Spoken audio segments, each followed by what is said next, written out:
একদিন একটা পার্টিতে আইছিলাম আমি, হ্যাঁ। ছিলাম রাত্রে 12টা বাজে।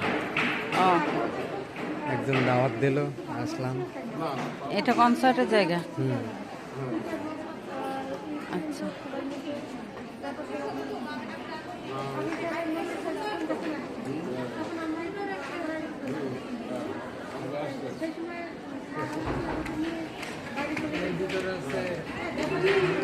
ওই যে ওখানে যারা শিল্পকলা একাডেমিতে ছবি আঁকা শেখে তাদের বার্ষিক পরীক্ষা হচ্ছে। সম্ভবত প্রবেশ অধিকার নিষিদ্ধ।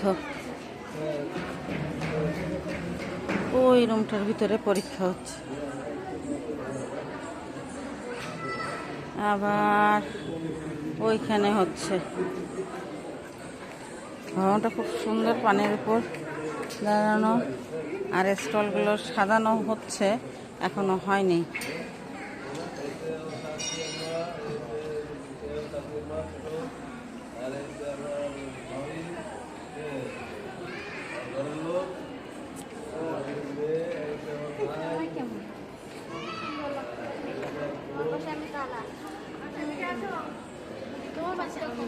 চুপচাপ পড়া আমার